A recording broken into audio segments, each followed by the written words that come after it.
All right.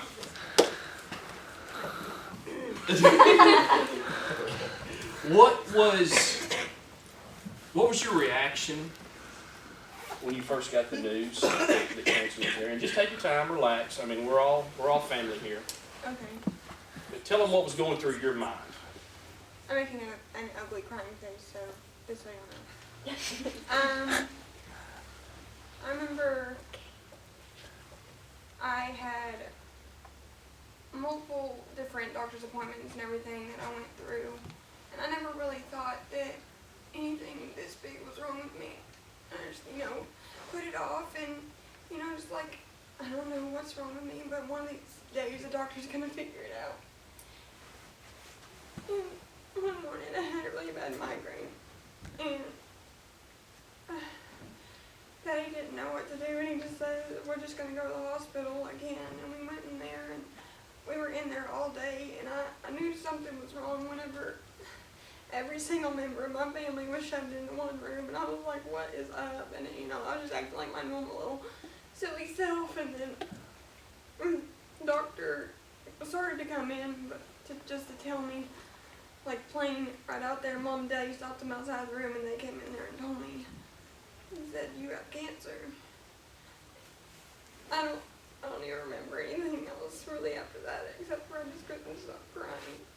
And they told me later that I had a tumor. I didn't realize that they were the same thing. I was like, I have a tumor too. I don't know, but I just couldn't quit crying. It's just I don't really know how I stopped. Was that on a Wednesday? I remember that because I got word late that night, and the next morning, Mark Bradley and I got up to the hospital to see you, and I remember, I'll remember this for the rest of my life. I remember walking around the corner, and your dad and your mom were standing in the hallway, and I just remember grabbing your dad. I'll always remember that. At any point in this journey, because it seems like it's been a long journey, at any point in this journey, did you ever lose faith in God? Well, no. I mean, before I got sick, I didn't really hardly ever come to church. I mean, I did, but, it was every once in a blue moon, and I didn't know anybody in the youth group or in the church. We just always kind of sat in the back, and had our own little spot that we'd sit in, and whenever I'd come to the class, if I did, I would sit by myself. I never really understood any of the songs. I wasn't really involved in any of the things that were going on, so I never really had a relationship with God, and I never strayed away from it, because as soon as I got sick, we went straight to God. That's all that we've done. When most people might think to maybe blame Him for giving me cancer, but I think that He gave me cancer so that I would come back to Him and live a life of Christianity in the way that it should be done.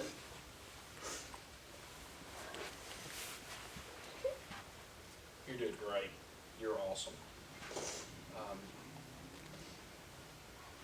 I want to piggyback off that, as Brett would say. Was it 2 weeks ago you had a game on a Wednesday night? Because Sydnie's a big-time basketball player. Okay? You need to know that. Girl can ball, right? Good. Okay, well. So anyway, had a game Wednesday night, it was about 2 weeks ago. And then tell us that story, what happened with that. There's a choice to be made, I guess. Right. Okay. I was sitting next to a girl in my class, and she started talking about the game, I don't remember, and she asked me something. I said, I won't be at the game, and she's like, why not? And I said, I have church tonight, and she was like, so? And I said, throughout my sickness, I've gotten my priorities straight, and God comes before basketball. And she was like, well, it's just one game, and I was like, whenever it all comes down to the end, to that one day, there's not any basketball there for you. You're not gonna go to basketball heaven. You're gonna meet with God, and that's what's important. And you're not promised just the next Sunday or the next Wednesday to go to church then instead of that Wednesday. You've made an impact on everybody, and you made an impact on me personally. But that 2 weeks ago, your mom told me that when I came into class. Maybe I overheard her talking to my wife, but she told me that. And if you remember, I went over and gave you a hug and was telling you how proud I am. That blows my mind because, I mean, especially 13 to 18, I mean, our life revolves around our extracurricular activities, from band to cheering to basketball or football or whatever those things are. And for you to say to this young lady, you know, well, I'm not going to be at the game tonight, I'm going to be at church, and, you know, I've learned this is my priority in life. I mean, I just think that's a very powerful statement that everybody needs to pay attention to, you know. How have you seen God work through this whole ordeal? I mean, you've kind of alluded to a little bit of it, but... I mean, I continue to heal, and I've met all these new people, and I've hopefully inspired a lot of people to come to God. I have. He just answers prayers continually, and I don't know, he's just continuous. I see him in every day, and sometimes I pray certain things, it'll be like silly things, not silly, but like nothing to do with cancer, and then I'll see exactly what I prayed for like a few seconds later. I was like, oh my goodness, you know, it's really amazing because you don't really notice whenever prayers are answered until you step back and look at it, but they are, and that's why I'm here today, and that's why I've met all of you, and that's why I'm in church. That's why I have the relationship with God that I do.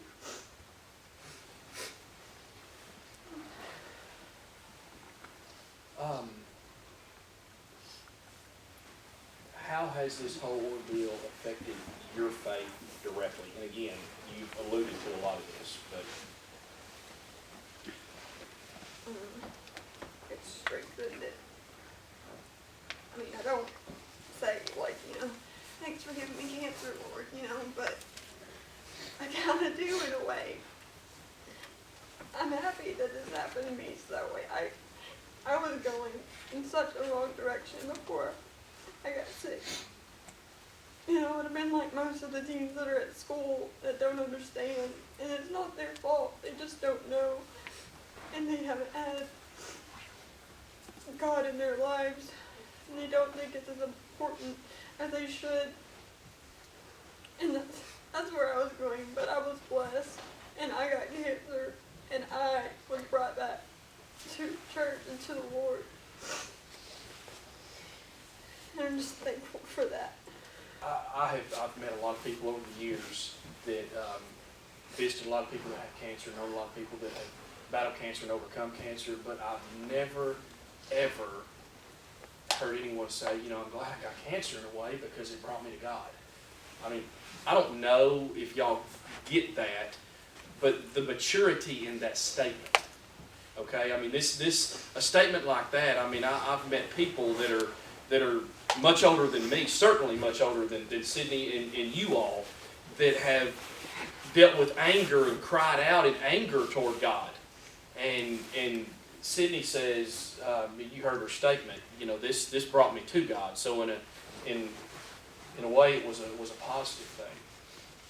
Strengthened your faith, brought you to God.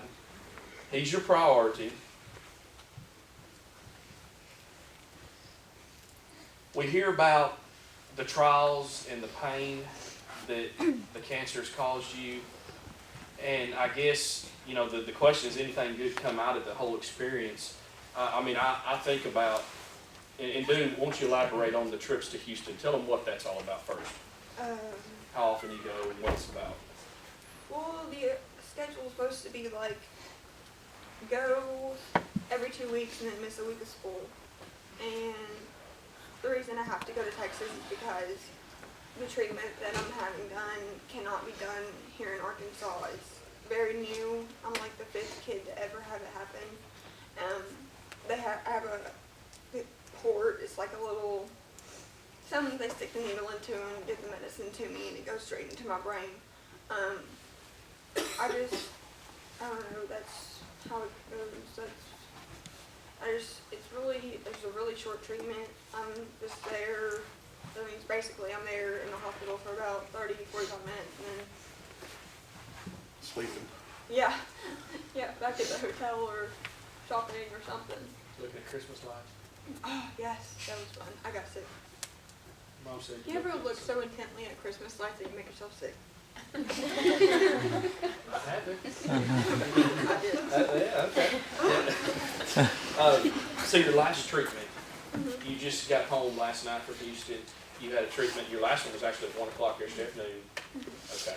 And you're talking treatment lasts about 30 minutes or so? Well, I mean, the treatment is very short. It's Okay. like 6 minutes. Really? Yeah. Okay, I didn't know that. Yeah, but like the 30 minutes would probably be like all the waiting room and everything. And Oh, okay. Okay. So when you make a trip, every 2-3 weeks or so, you're making this trip to Houston for the treatment. How long are y'all in Houston when you're there? almost a full work week. Okay. So 4 to 5 days, something like that. Okay. All right. And you met a lot of people down there. And what's that hospital? MD Anderson. MD Anderson. Okay. Cool. How do you? I mean, because you're in school now, right? Mm-hmm. Okay. How is it? I mean, you've talked a lot about your faith, about how you've grown closer to God. How do you balance your faith, God, church, school, basketball, cancer, treatments every 2-3 weeks, this trip to Houston? It's not like you go to Little Rock. I mean, you're driving all the way to Houston. How do you balance all that? Well, it's really hard, but you just gotta remember to put, I've gotta remember to put God at the forefront of everything. Because, like, whenever I get mad at my homework, I do that a lot. I just said that earlier tonight, too. You just gotta remember the most important thing, like this essay is not gonna be there in the end, that's important. You shouldn't waste your emotions on that, And I have a lot extra homework, it seems, because while I'm not there that week, I have to do that homework while I'm doing the week's homework of the next week, plus the things in class. So, it's harder in that way, but I don't know. I'll figure out my way around it. You just make it through. Mm-hmm. So pray a lot? Yes. Yes. What has it done? I mean, your mom and dad are back there, and I've known them forever, especially your dad. Dude is old. What has it done, your mom and dad, your sister, Taylor, what has it done to your family unit, the 4 of you? I mean, when you think of your family, what do you think? I mean, what comes to mind in you 4 throughout this deal? I mean, it brought us all a lot closer. I mean, we loved each other before, of course, but we, like, again, I say that we didn't go to church on a regular basis, and now that we do, we have a different kind of love in our family. We're a lot closer. Very good, very good. You have made reference, I mean, you're what, 16, 17 years old? 17? And you've made reference to the end a few times. I mean, in essence, you said, at the end, there's not going to be basketball. You're not going to basketball heaven. At the end, they're not going to pull out this essay. Most young people your age don't have a concept of the end. Do you feel like you do now? Because you've made reference to it twice, and that's kind of intrigues me a little bit. I mean,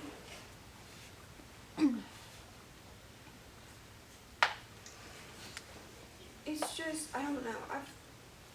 I think about it now, look back on it, like, you're not promised tomorrow. And you've got to, I think of it as like, you can't risk doing things wrong like sitting and we can't risk going to a basketball game one Wednesday night instead of going to church because, I mean, you know, you're not promised tomorrow. And you've got to live your life for tomorrow. And do what's right as much as possible. So very well said. Very well said. Where are you with the cancer today? I mean, how are we doing? Just got back yesterday. They said that, obviously I beat cancer once. I don't know if any of y'all know that, but I had cancer one time before, and it was my 7th grade, the summer after 7th grade, and I got sick, and I was cancer-free for, was it like 1 year or 2? 16 months. 16 months, okay, so almost 2 years. And then I was diagnosed again in 9th grade, yeah. And I went to school. No, it was 10th grade. Yeah, because I went to school for like 2 weeks, and I was like, ooh, I'm a high school kid, you know. And then I was like, well, okay. But, no. What was I answering again? Where are you right now? Oh, yeah. Okay, so like, You lost me too? yeah, why did I go off? Oh, you're doing great. You're doing great. But, no, they said that this time since I've been sick, that the tumors were like pea-sized whenever I went. Like,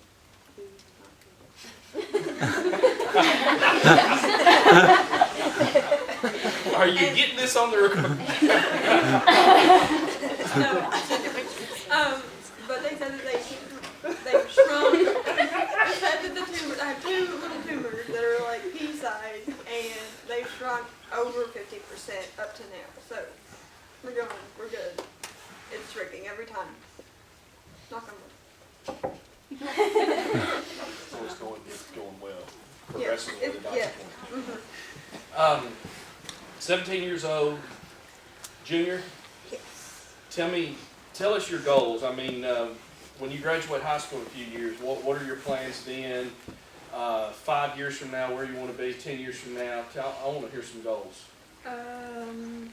Goals. Plans, dreams. I don't know. I just hope to be.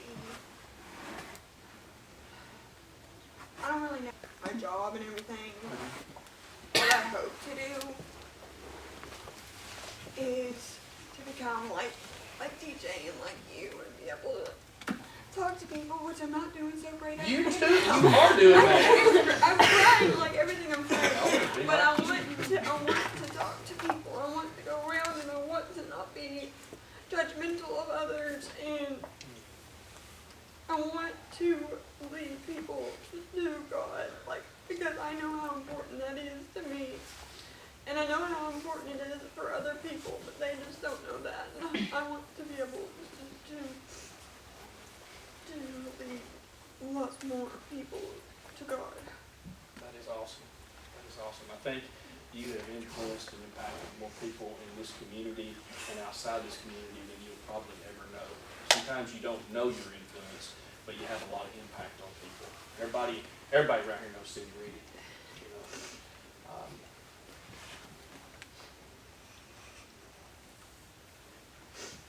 know. Okay.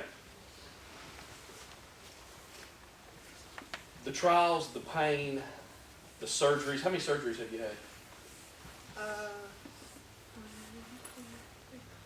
How many? 3, yeah. 3 surgeries. I've had 2 brain surgeries, and then surgery to put in my port. This is the original thing that they put my medicine in. You know, I always try to look at the silver lining in everything. And what is that for you? I mean, I know you said a lot about God, and that's the coolest thing ever, but what is the silver lining in this? And I may be asking you to repeat yourself. What is the positive, the pros, the good side to where you are right now?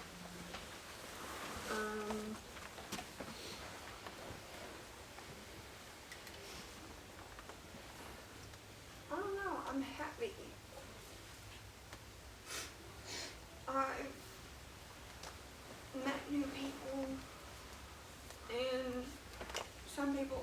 left my life, and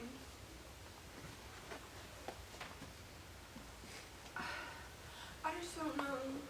I don't know how else to say that my lifestyle is just so much different, and it's so much better now.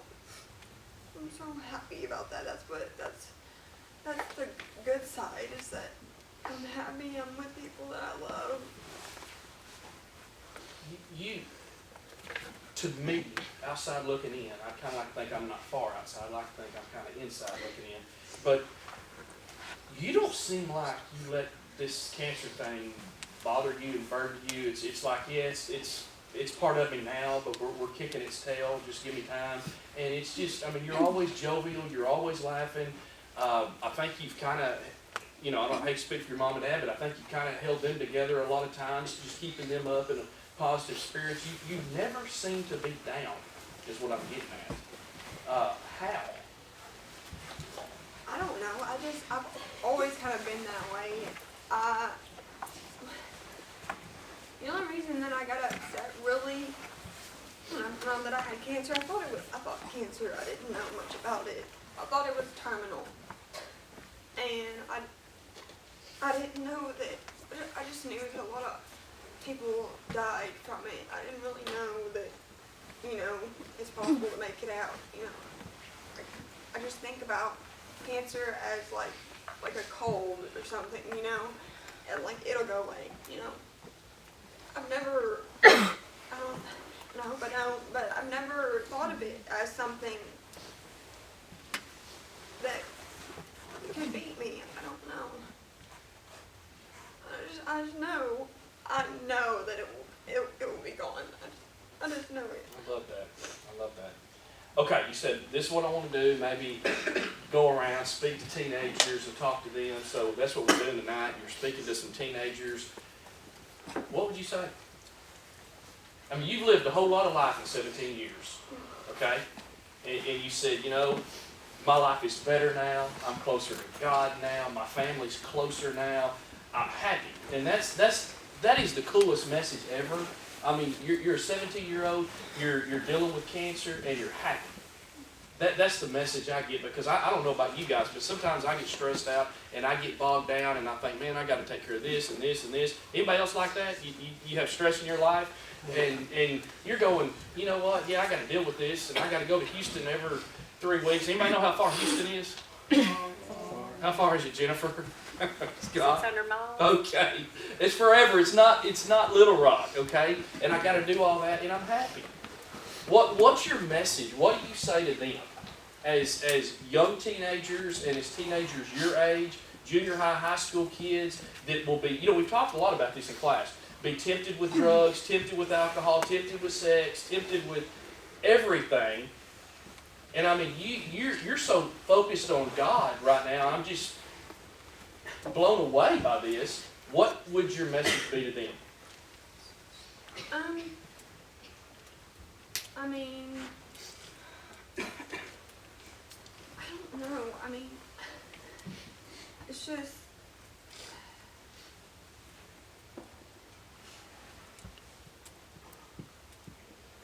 whenever people think that they're like, man, this teacher, I don't like her, or I've got a really bad flu right now, or something like that, that you can always look around and find somebody who's worse off than you are. And that you just gotta be thankful for that. You're just thankful for what you have at that point.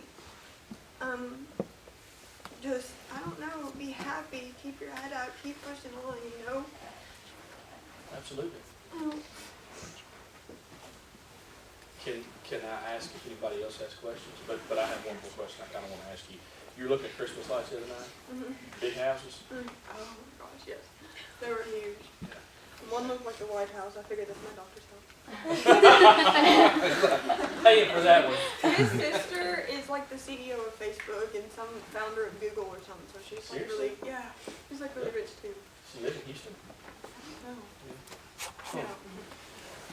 You care if they ask you questions? No, that's fine. Anybody? Yes. This is more of a comment than a question. Okay? Great tragedy can change someone for the better or the worse. I'm truly glad that it changed you for the better. That's a good comment, Clayton. Thank you. I agree. Anybody have any questions? I got one. Yeah. I'd like for you to kind of explain what cancer does to you. What are the symptoms of it? Symptoms, side effects, Yeah. things like that. And like maybe the symptoms of the treatments, like are there any side effects to that? Cancer, I mean, it basically depends on what type you have, I guess. I don't know. It just, I guess I don't really know. It just grows and grows, and if it's not taken care of, and it will ultimately kill you. But the treatment, the reason that I lost my hair and everything, the first time is because the chemotherapy that I have and the radiation, it not only kills the cancer cells, it kills my immune system cells, it kills the red blood cells, it kills the white blood cells. That's why I couldn't go to school. That's why I lost my hair. It killed my hair cells and everything. So, Meaning you couldn't go to school because you were very susceptible to getting anything. yeah, Okay. I had to wear a mask everywhere I went if I did go anywhere. That's why I couldn't come to church, because I couldn't be around any germs at all. My body couldn't handle it. But this time, luckily, it's a very new treatment, and it only goes into my brain. That's why my hair is growing back, and I'm able to be at school, and I'm able to do a lot more things. And so, yeah, that's what that is. Tell him about the chemo and how sick you got though. Yeah, You know, before the the radiation. chemo that I had before it, I had one chemo that messed up with my my feet. It messed up my feet. Like, I had tingling feelings in my feet, and All the time? yeah, like it felt like little Little push pins? pins, yeah, on my feet, and I can't move my toes. I still can't move my toes very well today, but I had a chemo that made me lose my appetite. Like, I didn't have an appetite at all. It wasn't like, I'm not hungry, but give me some food. It was like, I was like, I'm not eating that. You know, I lost about 50 something pounds. I don't know. I was 159 pounds when I started, and I got down to 107 and 106. Remember, I was sick. The food just didn't taste good? Yeah, I'd throw it up if I did get to eat. And radiation caused it a lot to be, like if I drank something out of a can, it would taste like the metal. Oh. And I remember I ate something else. I was like, that tastes like spoons. I'm not eating that. Sounds like your mother-in-law cooking. I drank a Capri Sun one time. You wouldn't think that a Capri Sun would taste like it, but it tasted like that little shiny aluminum thing that it's in. It looks like you. But yeah, that was bad. The one chemo you talked about that affected your feet, it causes something called drop foot, and she couldn't use her toes like she mentioned to y'all. But the funny thing, one of the funny things, you don't realize this, but when you wear sandals, your toes grab when you walk. You don't realize that. And she would walk across the room when she put her sandals on, and she would just kick them off because her feet wouldn't grab those sandals. And it was probably within the last year, she came running in there with a pair of sandals on. I just started walking back and forth really fast. Look what I can and Mom do. was like, what? I was like, do you get it? Do you see it? Or whatever. And I was like, oh my gosh, my feet. It's a big accomplishment, wasn't it? Yeah, I can wear flip-flops now. I like the flip and flop. Scott, you want to comment? You want to say anything about any of this or anything she said? She said a lot of great There's stuff. 100 things that I want to comment on, I want to say, and I can teach y'all on that. It's good coming from her perspective, from her angle, because she's y'all. And some of the things that Chuck's asked her, I know what he's prodding for, I know what he's asking, and I've heard the words come out of her mouth. When she's put on the spot, she doesn't remember, but you're faced with things every day. You kids are. I don't know if y'all know what I do. I'm a Little Rock police officer, and I work at Little Rock Central High School. So I deal with you knuckleheads day in and day out. And I know what you're faced with, and I know what you deal with. And what she's mentioned in the past is these issues that you're confronted with today, whether it be what Chuck talked about, sex, drugs, whatever it might be, you swear it's the biggest issue in your life. Look at my kid and understand that it ain't. It's not a big issue at all. And it'll be gone before you know it. Focus on what's right, what's important.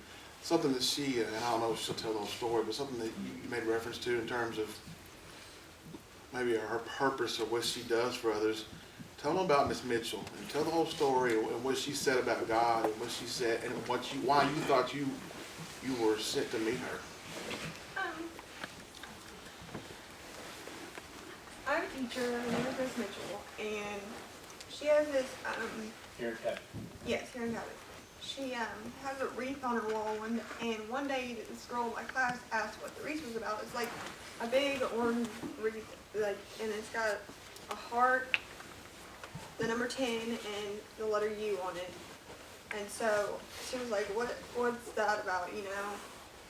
And our entire class period was devoted to that wreath. We like skipped our lesson, you know, and nobody, it was a big deal to her. And she wanted to explain it to us so that we would know. She said, it meant love you 10. Her husband used to be a teacher in Champs Hall with her. And he committed suicide.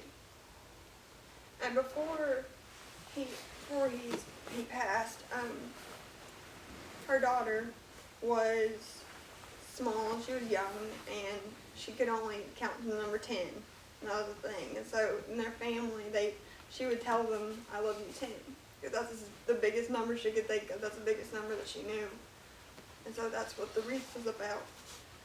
And I don't really remember what all happened, but I talked to her and I asked her, you know, what do you go to church? What church do you go to? You know, just trying to. She asked you how, I don't know how you get through it.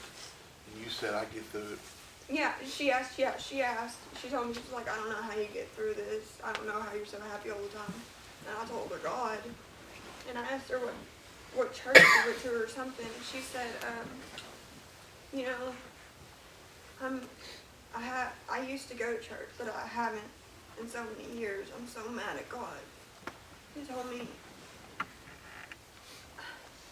she just doesn't understand. She still can't figure out why God would take him from her. And I tried to explain to her. I was like, you know, I don't know why certain things happen, but I have to believe that there's a reason for everything. Maybe that's the reason that I was put in her class, was to meet her, to invite her to church with me, and to bring her back to God. That's pretty awesome. Pretty awesome. Anybody have any questions? TJ and I could have put our heads together and planned a brilliant lesson, and either one, we could have co-delivered it and still would not have been able to have shared a lesson like you heard from Sydnie, because this is real life, and she's happy, and God is a priority, and her family is close, and all of these positives from a tough, tragic thing that she continues to deal with every day. Anything else you would say to them? Dealing with teenage struggles, dealing with anything? You never know what's going on in somebody's home life or inside themselves. I would say just to always keep that in mind, just to love people as they are. Because you never know how bad they're hurting. You don't know what their life's like. You don't know what they keep hidden from you. You just embrace them and what I've learned to do a lot, because like that, there's that story that I'm sure that a lot of people have been told, that the little boy was walking down the street, dropped his books, and his kids came and helped him pick him up and invited him over to play video games with them or something, and that kid had been on his way home to go commit suicide, but because that kid talked to him, that's just, you never know what's going on in somebody's mind or in somebody's life. Just always keep positive and be positive to everyone else, That smile could change somebody's day or somebody's life. There's a lot of things about you that really impresses me, but one of the things that impresses me most is you are the most selfless teenager I think I've ever met. I mean, you're have this opportunity to give advice and talk about yourself and all these things, and you're going, hey, love other people, treat other people nice, and all. I mean, you're so focused on everybody else, and I appreciate that. I'm patting you on the back. I love that. I think that's awesome. TJ, anybody else have anything? Mama, Daddy? I don't know what more you could say that would make it any better. All right, let me read something. 1 John chapter 5,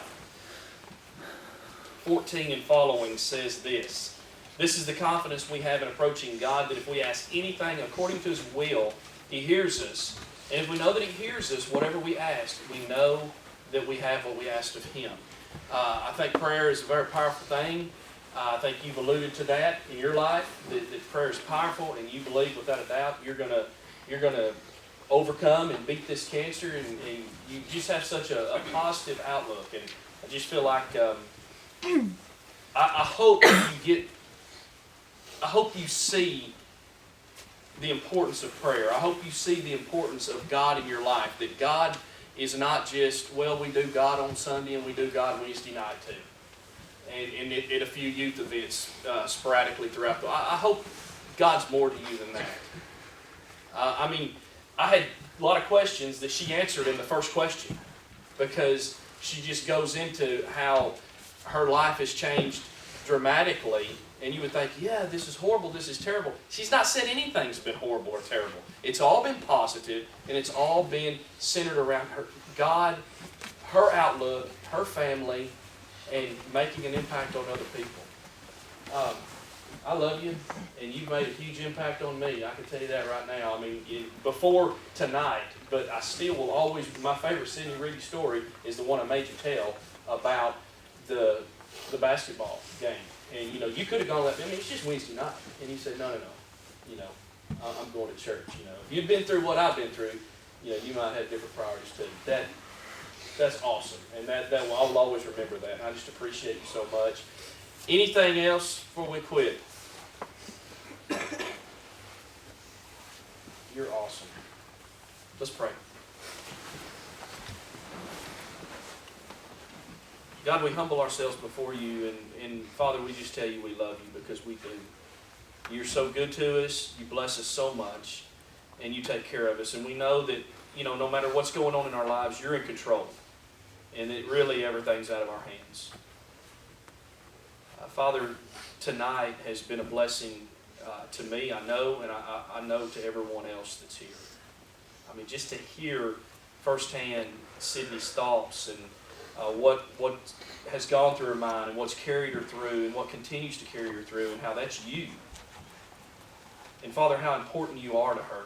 I mean, what an amazing testimony, what an amazing story she has. And God, I pray that you will open doors for her to talk to others about you, and to tell her story to many, many, many people. Thank you for Sydney. Thank you for Scott and Jennifer and Taylor and their whole family, for their faith and for their love for you, and Father, for this church family. Just continue to be with Sydney as she continues to fight. And Father, we have so many others that are battling cancer and other things, and we pray that you'll take care of them as well. It's in Jesus' name we pray. Amen.